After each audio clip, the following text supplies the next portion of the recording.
할렐루야. 3월 3일 화요일 새벽 기도를 시작하겠습니다. 사도신경으로 우리의 신앙을 고백합니다. 나는 전능하신 아버지 하나님 천지의 창조주를 믿습니다. 나는 그의 유일하신 아들 우리 주 예수 그리스도를 믿습니다. 그는 성령으로 잉태되어 동정녀 마리아에게서 나시고 본디오 빌라도에게 고난을 받아 십자가에 못 박혀 죽으시고 장사된 지 사흘 만에 죽은 자 가운데서 다시 살아나셨으며 하늘에 오르시어 전능하신 아버지 하나님 우편에 앉아 계시다가 거기로부터 살아있는 자와 죽은 자를 심판하러 오십니다. 나는 성령을 믿으며 거룩한 공교회와 성도의 교제와 죄를 용서받는 것과 몸의 부활과 영생을 믿습니다. 아멘. 찬송가 322장 찬양하시겠습니다. 찬송가 322장입니다.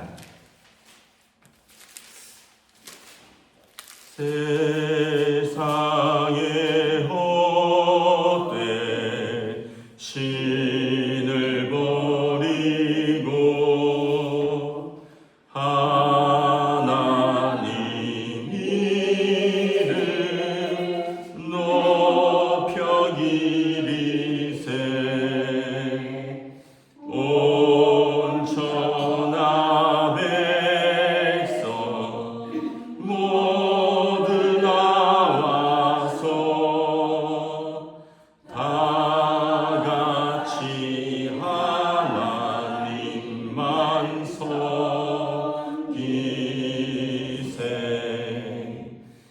세상의 헛되 우상 버리고 인간의 모든 부귀영화와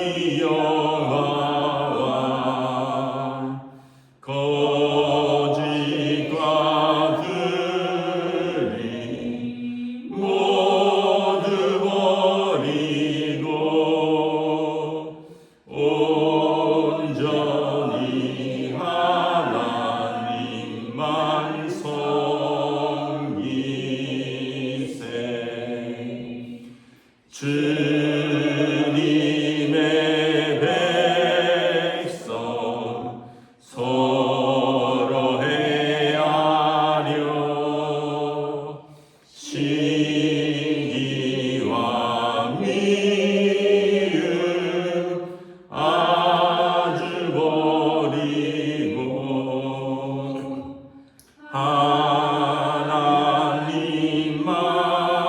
하나님만을 홀로 섬기는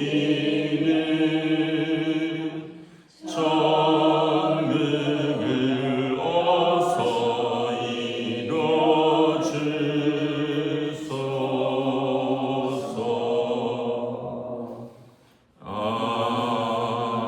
아멘. 오늘 우리 주신 하나님 말씀은 마태복음 19장 23절에서 30절까지 말씀입니다. 마태복음 19장 23절에서 30절까지 말씀입니다. 다 찾으신 줄 알고 저와 여러분들이 한 절씩 교도하도록 하겠습니다. 예수께서 제자들에게 이르시되 내가 진실로 너희에게 이르노니 부자는 천국에 들어가기가 어려우니라. 다시 너희에게 말하노니 낙타가 바늘귀로 들어가는 것이 부자가 하나님의 나라에 들어가는 것보다 쉬우니라 하시니 제자들이 듣고 몹시 놀라 이르되 그렇다면 누가 구원을 얻을 수 있으리까? 예수께서 그들을 보시며 이르시되 사람으로는 할 수 없으나 하나님으로서는 다 하실 수 있느니라.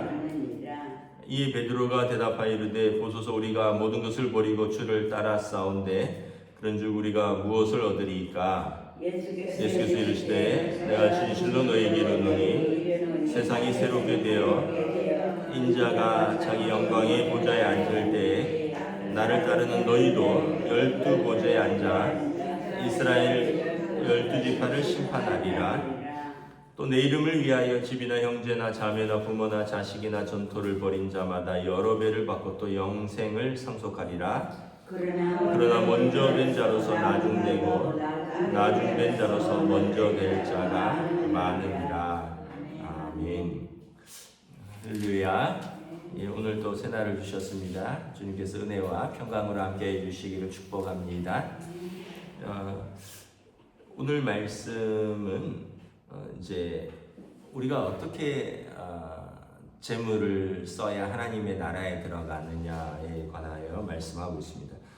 어제 본문에서 이제 재물이 많은 청년이 예수님께 나오죠. 그러면서 영생을 얻으려면 어떤 선한 일을 해야 됩니까? 라고 묻습니다. 그러면서 이제 예수님이 쭉 계명을 말씀을 하시니까 내가 이거 다 지켰습니다 했죠. 근데 예수님께서 그 청년이 부자인 것을 아셨죠. 그래서 내가 가진 것을 팔아서 가난한 자에게 주어라. 그러면 하늘에서 부하가 내게 있으리라. 그리고 나를 따르라 했더니 이 청년이 근심하면서 돌아갔습니다. 그러니까 이 얘기는 뭐냐면 팔 생각을 하니 걱정이 되고 그렇게도 못했고 주님을 따르지도 못했다. 결국은 이제 하나님 나라에는 관심이 있는데 또 주님을 따르고 싶은 마음도 없는 건 아닌데 이제 재물이 더 크고 소중하기 때문에 그 영생과 그 주님을 따르는 길을 가지 못했다라는 거죠. 이제 오늘 이제 예수님께서 이제 그 말씀과 연결되어서 제자들에게 말합니다. 부자가 천국에 들어가기가 어렵다. 그러면서 비유로 낙타가 바늘귀로 들어가는 것이 부자가 하나님 나라에 들어가는 것보다 쉽다. 여러분, 바늘귀는 뭐 우리 권사님들은 다 아시죠. 저도 뭐 어렸을 때 바늘귀에다 실을 꿰 봤으니까 뭐 눈이 어두우면은 할 수가 없잖아요. 그만큼 좁은 구멍이고 우리가 침 묻혀서 막 바늘귀에다 넣어야지만 바느질을 할 수 있는 거죠. 그러니까 낙타는 얼마나 큰 동물입니까? 낙타가 소보다 말보다 큰 동물인데 그게 바늘귀를 통과하는 것만큼 어렵다는 거예요. 그 얘기는 뭐냐면 이제 부자라서 천국에 들어갈 수 있는 게 아니라 그 사람이 재물을 얼마나 사랑하고 의지하는지 하나님 나라보다는 그 재물을 더 지키고 싶어 한다는 거예요. 우리는 이제 그런 재물이 없어서 뭐 이렇게 큰 어려움은 없는데 여러분 재물이 큰 사람일수록 많은 사람일수록 이제 그걸 지키고 또 거기에 대한 애착이 얼마나 많겠습니까? 이제 오늘 주식 시장이 열리는데 어제 공휴일이라서 안 열렸죠. 아마 초미의 관심사가 얼마나 떨어질까 할 거예요. 왜냐하면 주말 사이에 전쟁이 일어났거든요. 그리고 호르무즈 해협이 봉쇄됐기 때문에 지금 유가라든지 뭐 환율이라든가 해서 아마 오늘 모르긴 몰라도 좀 이제 떨어질 겁니다. 뭐 제가 주식을 안 해서 모르는데 뭐 6,300포인트라고 했는데 뭐 일본, 미국이 어제 다 떨어졌거든요. 그러니까 오늘 우리도 떨어질 겁니다. 그럼 이제 많은 사람들이 그것 때문에 되게 마음 아플 거예요. 왜냐하면 어떻게 이렇게 내가 넣은 돈이고 내가 가진 자산인데 이게 막 출렁출렁거리니까 얼마나 마음이 힘들겠습니까?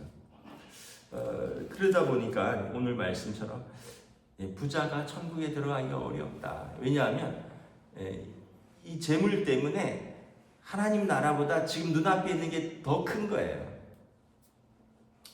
그래서 여기 마태복음에도 그러지만 예수님께서 하나님 나라에 너희 재물을 좀 쌓아라 이런 말씀을 합니다. 하나님 나라에 너희 재물을 쌓아라.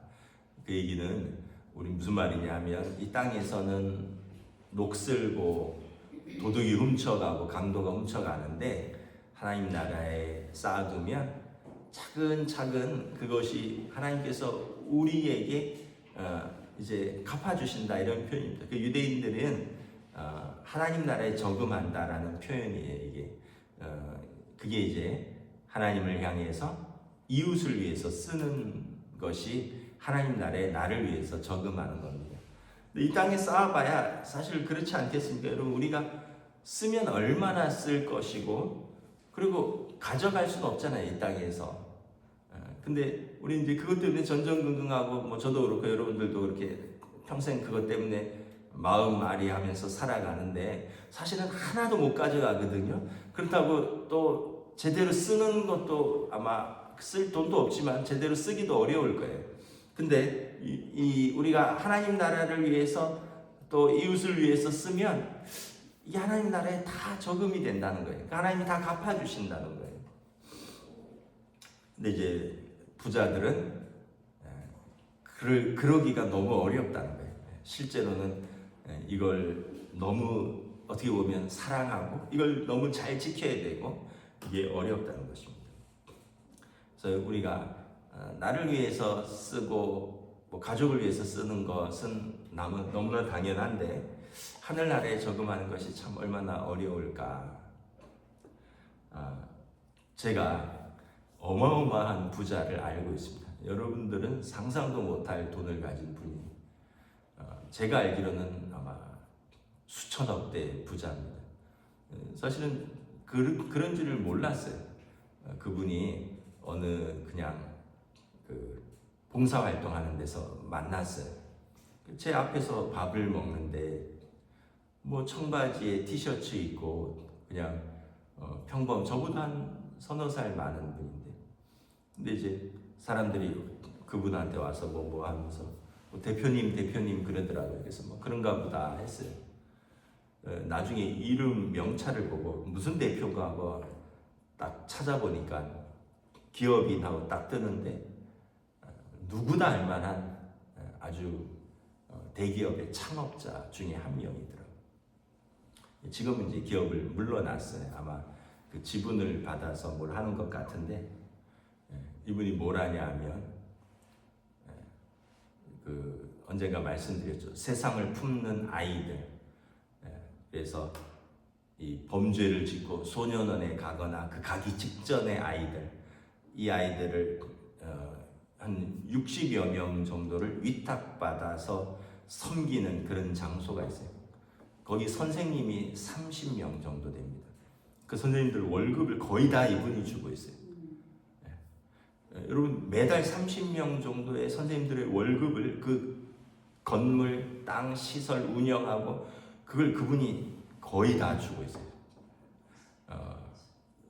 그 다음에 또 어디에 가면 또 건물이 있어요. 거기에는 또 직원이 30명 정도 있는데 뭐냐면 전국의 학교의 크리스찬 동아리들을 지원하는 단체, 자선단체라는 뭐 교육단체, 재단 법인이죠. 거기에서 이제 프로그램을 개발하고 가서 프로그램을 해주고 그 아이들과 연계하고, 그래서 그 직원들 월급을 이분이 다 주고 있는 거예요. 이거는 전적으로 그분이 다 주고 있어요. 또 어디 성수동에 가면 또 큰 빌딩이 있어요.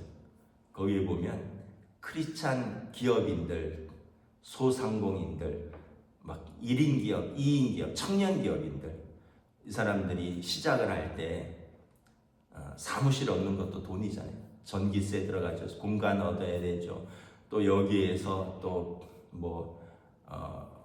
하여튼 그것 때문에 이제 그가 뭔가 출발하기 어려운 사람들, 이 사람들에게 공유 오피스, 사무실을 다 조금씩 내주고요. 그리고 이 사람들하고 같이 창업 아이디어 회의를 하고 자기의 지식을 전수하고 그 다 무료로 하는 거예요. 수백 명이. 그러니까 이분의 영향력이 얼마나 큰지 몰라요. 근데 돈 되는 일을 하나도 하는 게 아니에요. 물론 이전에 돈 되는 일을 했죠. 젊었을 때.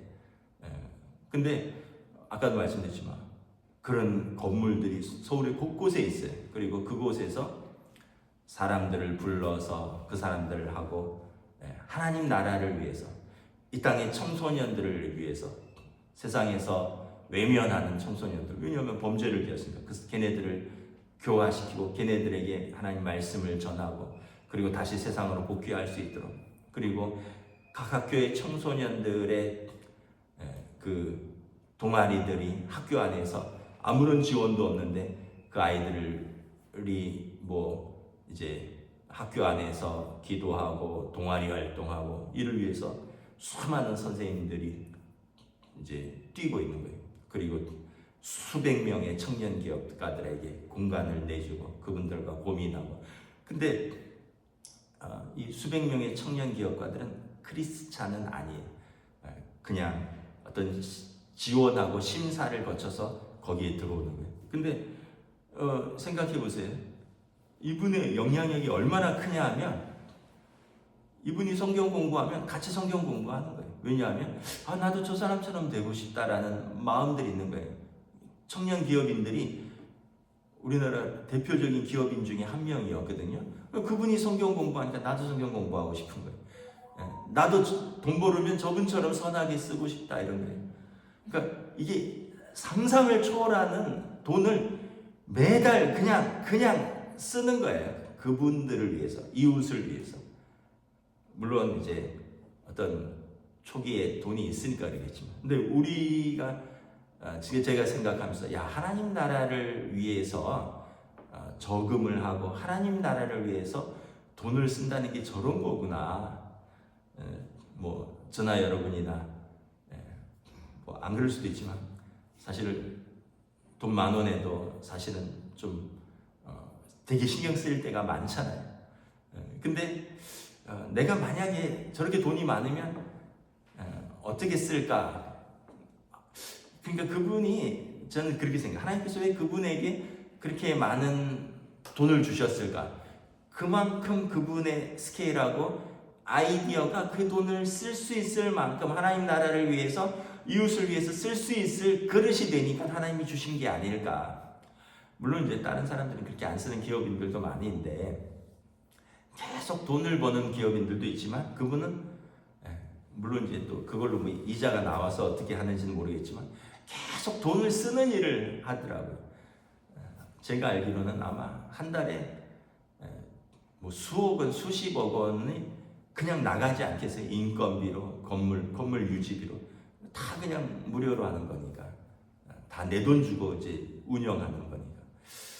그래서 우리가 참 하나님 나라를 살아간다는 게 물질과 하나님 나라를 동시에 섬길 수 없다 그랬잖아요. 하나님을 섬기니까 그 물질로 하나님과 이웃을 위해서 쓸 수 있는 거예요. 근데 이걸 붙들고 있으면 이걸 못 쓰는 거죠. 그러니까 그래서 오늘 제자들이 이렇게 말합니다. 몹시 놀라서 그럼 누가 구원을 얻을 수 있습니까?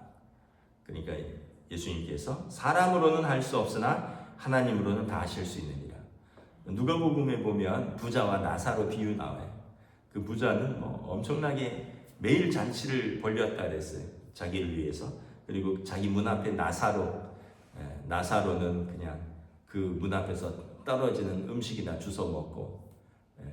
그런데 그 사람은 하나님 나라 들어갈 수 없었지만, 그렇지만 할 수 없다는 게 아니라 하나님으로서는 할 수 있다. 하나님의 은혜를 아는 사람, 하나님 나라를 사랑하는 사람은 할 수 있다는 거예요. 삭개오가 그랬잖아요. 재산의 절반을 팔아서 가난한 자들에게 나눠주고, 그리고 나머지를 가지고도 자기가 잘못한 것은 4배나 갚고, 더 이상 그 사람은, 삭개오는 물질이 자기의 전부가 아닌 거예요. 이제는 주님의 말씀하신 하나님 나라가 더 크게 다가온 것이죠. 베드로가 이렇게 말합니다. 주여, 우리가 모든 것을 버리고 주를 따랐사옵니다. 베드로도 그렇죠. 아버지와 배를 버리고 배와 그물을 버리고, 베드로, 야고보, 안드레, 야고보, 요한 보면, 성경에 보면 배와 그물을 버리고 아버지와 배를 버리고 주님을 따랐습니다. 그러니까 자기들도 뭐 큰 부자는 아니지만 자기들도 포기하고 주님을 따랐잖아요. 우리가 무엇을 얻겠습니까? 20절에 하나님 나라에서 너희가 12보좌에 앉아 12지파를 심판하리라. 요한계시록에 보면 24장로가 나옵니다. 보좌의 어린 양 주변에 24장로가 나와요. 구약의 12지파의 장로들이고 신약의 12사도의 자리라고 이제 설명을 합니다. 주님께서 하나님 나라에서 주님의 이름으로 주님을 섬기며 세상을 심판할 권세를 얻게 될 것이다. 그러면서 너희가 이 땅에서 수고한 것들 하나님 나라에서 여러 배를 받을 것이다. 너희가 영생을 상속받을 것이다.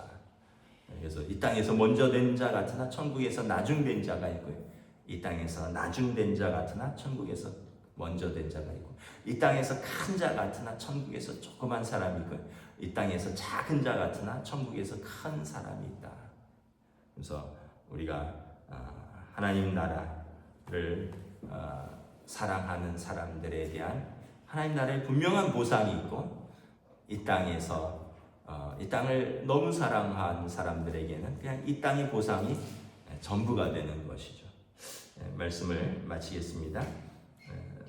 저와 여러분들이 우리가 뭘 그렇게 세상에 크게 섬기고 영향을 줄 일은 별로 없지만, 그냥 내 삶에서 내 작은 것에서 여러분 우리가 하나님 나라를 위하여 나는 무엇을 또 할 수 있을까 생각하면 또 내가 할 수 있는 작은 것들이 있는 거죠. 이를 통해서 하나님의 뜻을 이루어가고 또 하나님 나라를 위해서 우리가 또 저금도 할 수 있는 우리 믿음의 성도들 되시기를 주님의 이름으로 축복합니다. 기도하겠습니다. 하나님 은혜를 감사합니다. 오늘도 또 주신 말씀을 통하여 우리가 물질과 하나님 나라가 어떤 상관관계가 있는가, 또 부자가 천국에 들어가는 것이 낙타가 바늘길을 통과하는 것만큼 어려우나 하나님으로서는 하실 수 있다 말씀합니다. 하나님을 사랑하고 하나님 나라를 사모하는 사람들은 내게 주신 것을 가지고 하나님 나라를 이루어가는데, 하나님께서 주신 사람들을 섬기는데 기쁘게 쓸 수 있고 감사함으로 섬길 수 있고, 그리하여 그가 하나님 나라에 점점 더 상급을 쌓을 수 있지만, 그러한 은혜를 모른다면 내게 주신 것으로 내가 먹고 배부르고 즐거운 데만 쓰다가 결국은 하나님 나라에 가서 때로는 그것으로 인하여 죄를 지을 수도 있고, 그것으로 인하여 하나님 앞에서 책망받을 수도 있고, 하나님 나라가 그때 가서 깨달아지는 부자와 나사로와 같은 그러한 어리석은 사람들이 되지 않기를 원합니다. 오늘 우리의 삶 속에서 우리에게 주어진 것들로 또 우리가 하나님을 섬기고 이웃을 섬기고, 그리하여 하나님 나라에서 우리가 받을 상급들을 받고 의의 면류관을 얻고 영원한 생명을 얻고 주님 앞에서 하나님의 백성으로 인정받는 이 땅에서의 하나님 나라의 삶을 살아가는 주의 백성들로 인도하여 주시옵소서. 감사를 드리오며 우리 주 예수 그리스도 이름으로 기도드리오나이다. 아멘. 하늘에 계신 우리 아버지의 이름을 거룩하게 하시며 아버지의 나라가 오게 하시며 아버지의 뜻이 하늘에서와 같이 땅에서도 이루어지게 하소서. 오늘 우리에게 일용할 양식을 주시고 우리가 우리에게 잘못한 사람을 용서하여 준 것 같이 우리 죄를 용서하여 주시고 우리를 시험에 빠지지 않게 하시고 악에서 구하소서. 나라와 권능과 영광이 영원히 아버지의 것입니다. 아멘.